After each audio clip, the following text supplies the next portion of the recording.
first question is about demography.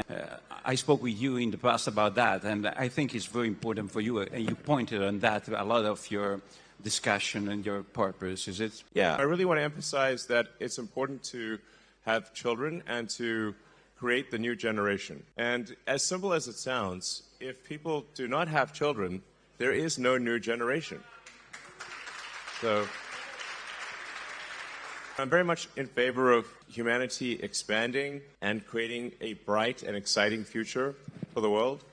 But fundamental to the furtherance of human civilization is having humans. As simple and basic as that sounds. And every year I look at the birth rates and I'm like, it's a bit depressing because birth rates seem to decline every year. And I think that perhaps my biggest advice to leaders, to government leaders, and to the people in general would be to make sure to have children to create the new generation. And I think any incentives that can be done to incent the new generation, to make it easier for women to have children and to support the children, I think would be very wise. This is so fundamental, and I really can't emphasize that enough. If you don't have a new generation, there is no new generation. Or with current birth rates, I think it may be the birth rate is maybe half of the replacement rate. And what that means is in 3 generations, the population will be roughly 1/10 of its current size. In 3 generations, maybe 4 generations, the population will be 1/10 of its current size. So I always want to emphasize this point because it is so basic and fundamental that if there's not at least a birth rate which is keeping population constant, then a people will disappear. Disappear, Mr. Musk, disappear. Disappear. We have a lot of immigration. Somebody says that immigration is important for that reason. What's your point on that? Immigration is coming in Europe and is coming in America from the south of America and then Europe from the south of the Mediterranean Sea. What do you think about that? Well, I think one can't depend on other countries for immigration. And in fact, if you look at, say, the population worldwide, and this is almost everywhere in the world, and it seems to be a function of how once a country industrializes, once a country urbanizes, the population immediately starts to decline. So one could say, for example, like China could not possibly solve its population with immigration because if China is currently tracking to be maybe lose 40% of its population every generation, that would be 700 million, 800 million people, or roughly 700 million people. It's a lot, basically. You'd have to have the entire United States immigrate there twice every generation to simply maintain numbers, just for China. So immigration, there simply aren't enough numbers in immigration. And I think there is value to a culture. We don't want cultures. We don't want Japan to disappear. We don't want Italy as a culture to disappear. We don't want France as a culture to disappear.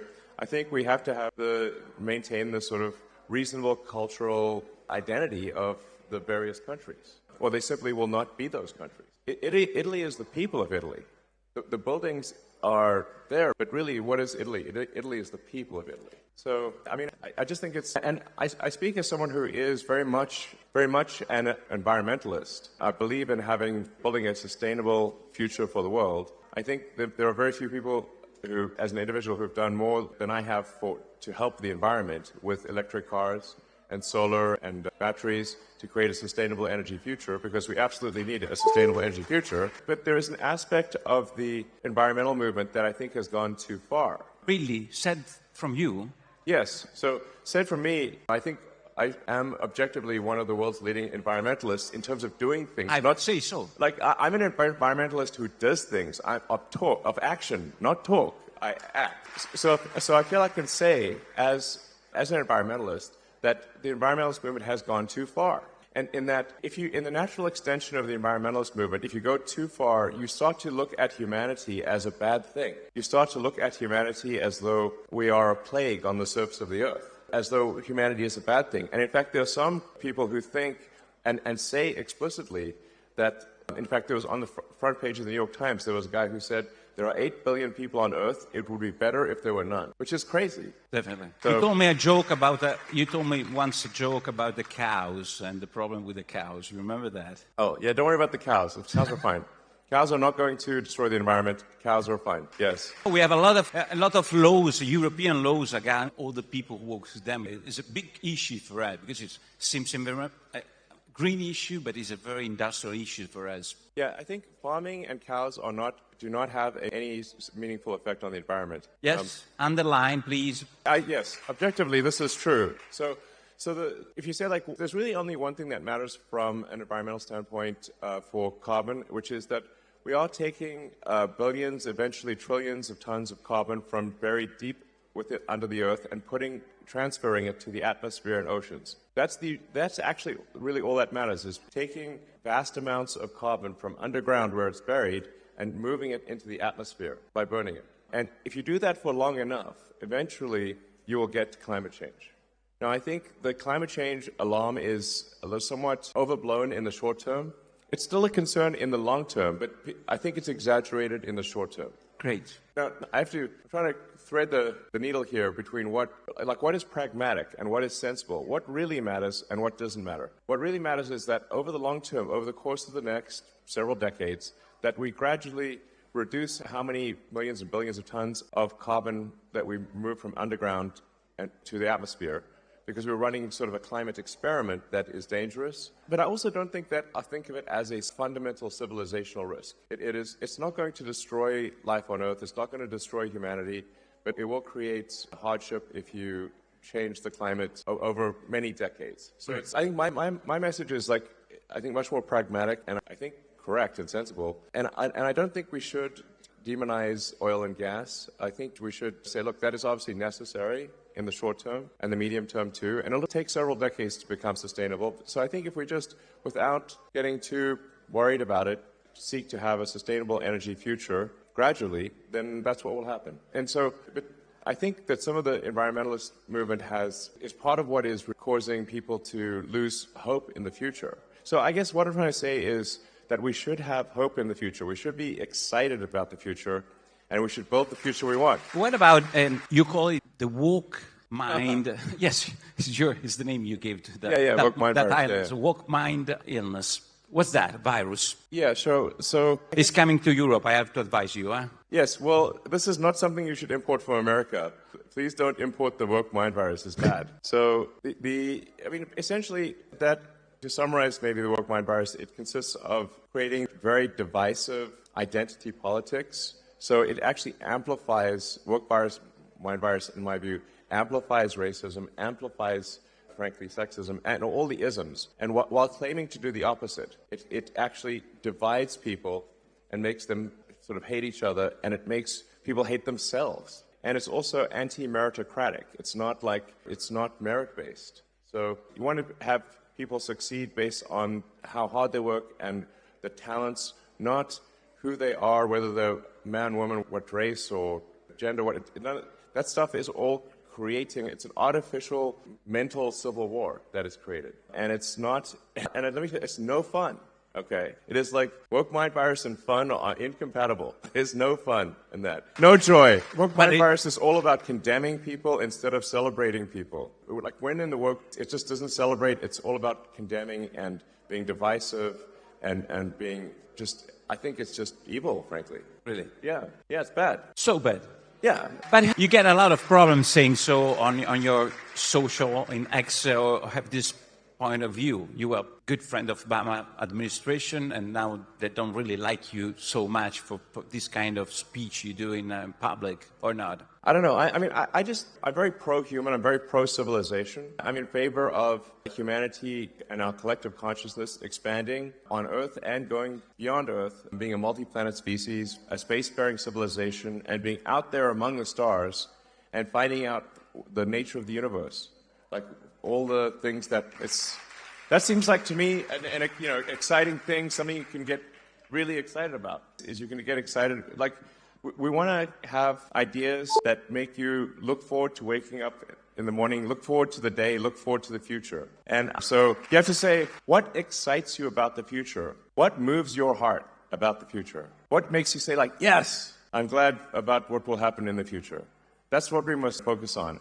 And that's why we have to have a new generation. We've got to build and we got to grow. And like I said, we understand the nature of this beautiful universe that we find ourselves in, and the meaning of life, or even what questions to ask about the meaning of life. Let us explore this wondrous creation and have a good time doing it. That's my philosophy. Let me go back for a little, because I want to ask you about your perception of Europe as a building, not as people. Because Europe does want a lot of integration of cultures, different cultures, and has different approach to the immigration. We heard Meloni did a lot on that with Premier Rama, I see, in the first line of Albania. What do you think about this approach of Europe approach as building, I would say, as an established building? Well, I should say, to be clear, on immigration overall, I'm very much in favor of legal immigration. I think that generally, one should welcome to a country anyone who is willing to work hard and is honest, has high integrity, and will add to any given country. If somebody is an asset to the country, why not have them join?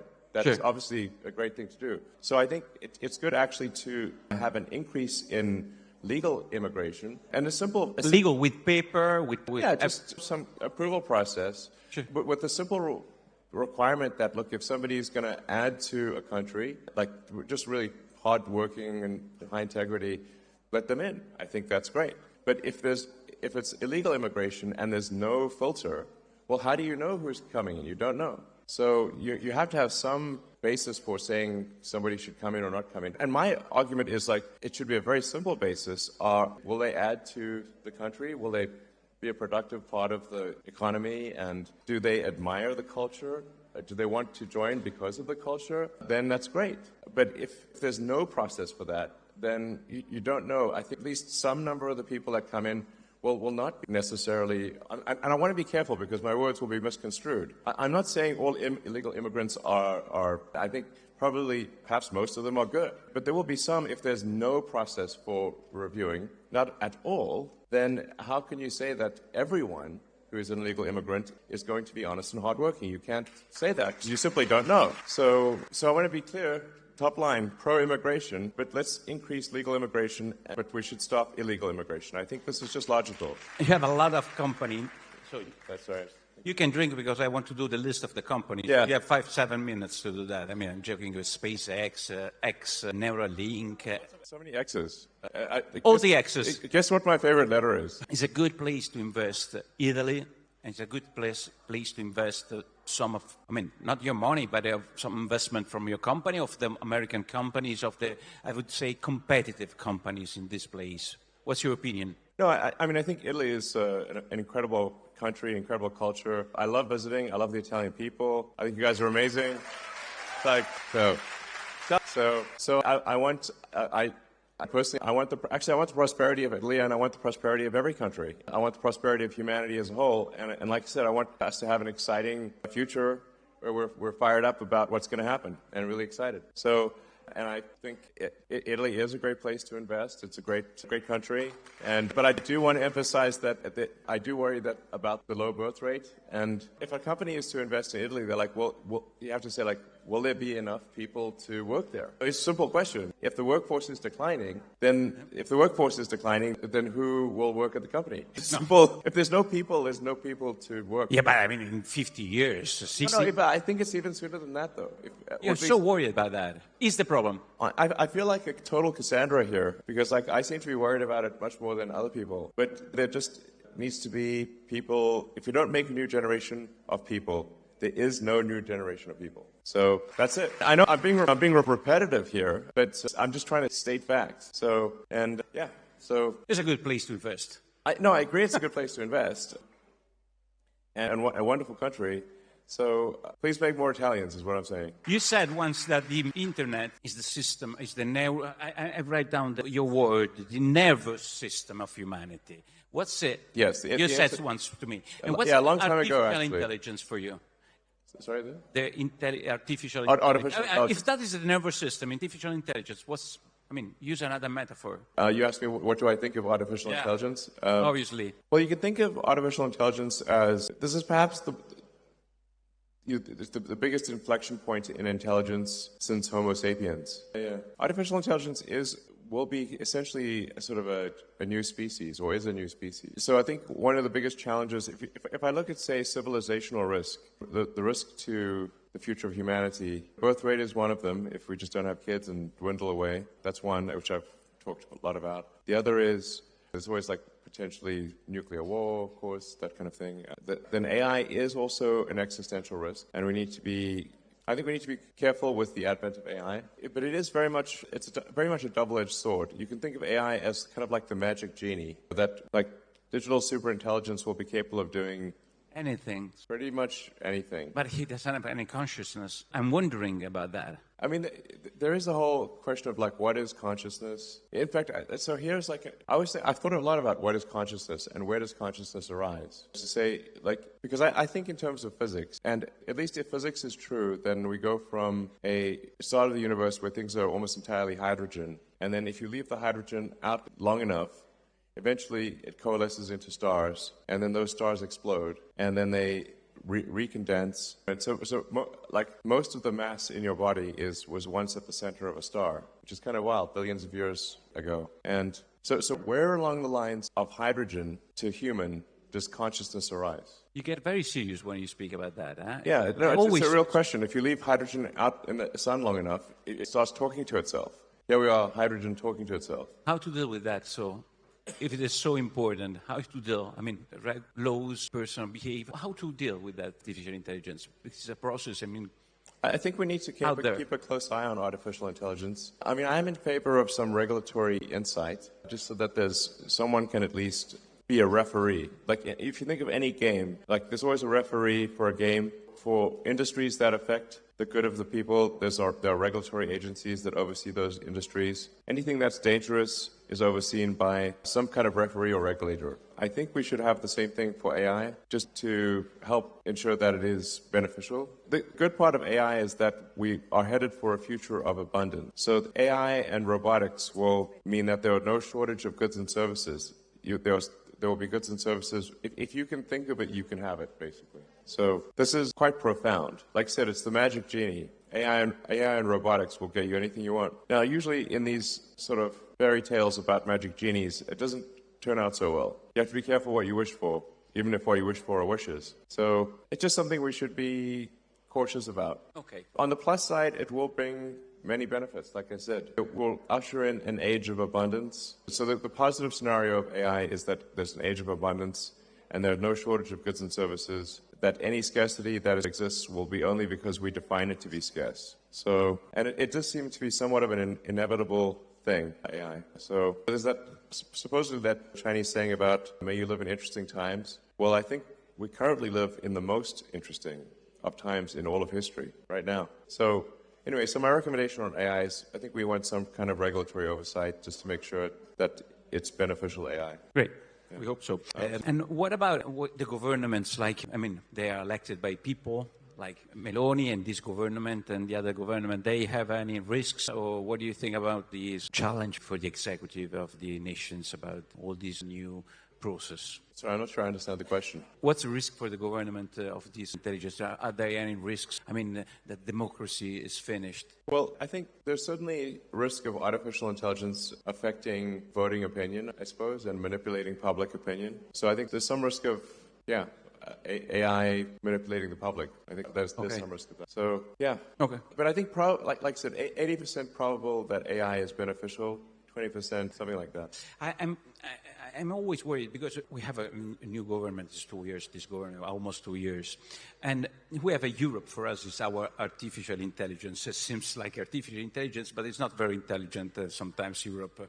And so I'm wondering, what do you think about the government and about Europe? For us, it's so important, the relation. I understand artificial intelligence and the future, but in the present, we have laws, constraints that comes from Europe. What do you think about that, if you have any opinion on that? And what do you think about Italian government, which is trying to have a position, I would say a position, Meloni, I don't know if there's more than a position. You want me to be more tough than a position? It's okay.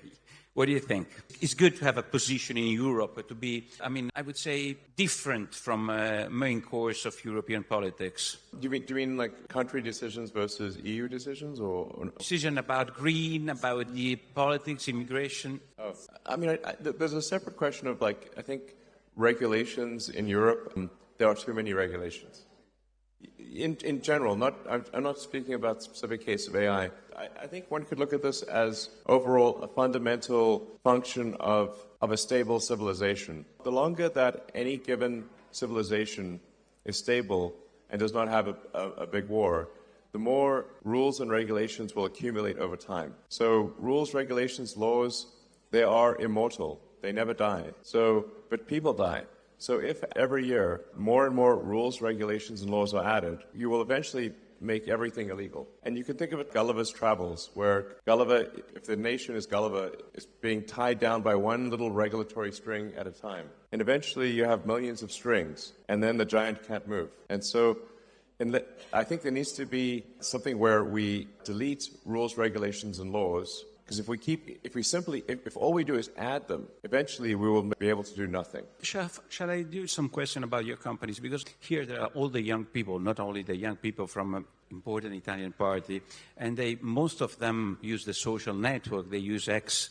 And I saw in the past days that the CEO of Disney said, I don't want to invest any advertising on X.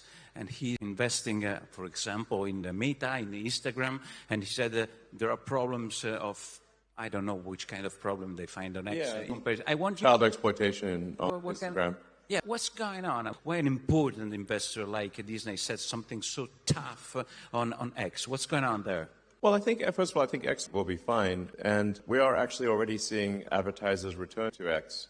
So I guess they were, I don't know, upset with something I said or something, I don't know. But the advertisers, I think, the brand advertisers are they're always worried about their brand, and maybe a bit more than they should be. But I think it's a short-term issue. Like I said, the advertisers, they sometimes get upset, but then they usually calm down and they return to advertising. So come on, you know that there is the woke virus over there. Well, yes, that's the problem. I don't want to answer for you. Yeah, no, you're right. If we're going to fight the woke mind virus, then the woke mind virus will fight back. And unfortunately, Disney is deeply infected with the woke mind virus. In fact, if you ask an AI what is the most woke company on earth, it's Disney. Really?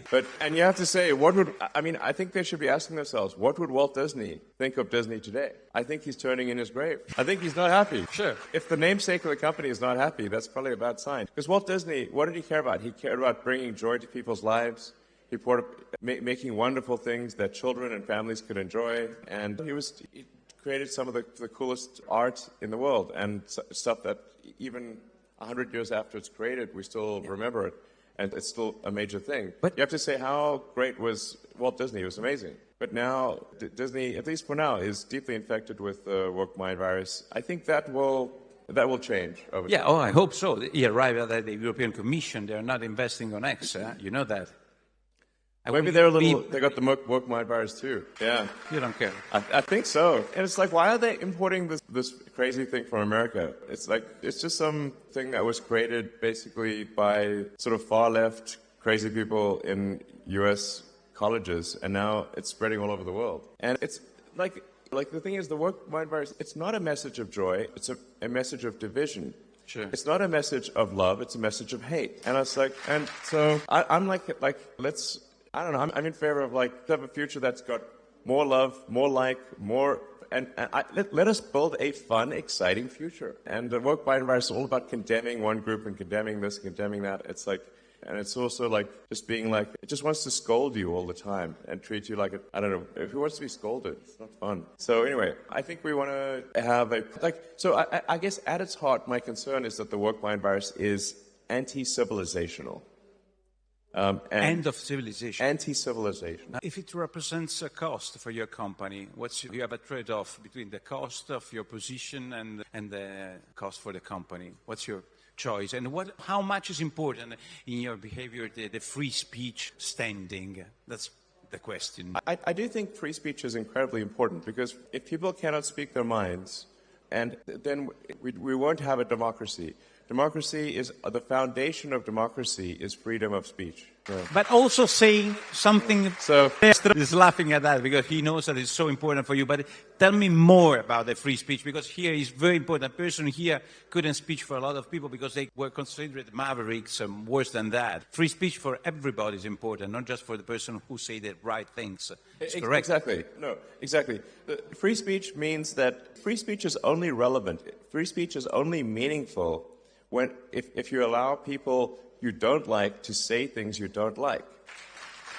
So that's how it's working. That's how you know it's working. Because once you start to censor people you don't like saying things you don't like, it's only a matter of time before that censorship turns on you. Eventually, live by the sword, die by the sword. Live by censorship, die by censorship. 2 minuti. Vabbè, allora ci abbiamo 2 minuti. Ragazzi, qua per... Che cosa? Tutti fategli un applauso a Elon. Dai, facciamogli altri paio di minuti, Elon, why you spoke about free speech? You bought Twitter for the free speech. 2 minuti, dai, 2 minuti. Just for the free speech, not for the business inside. You bought...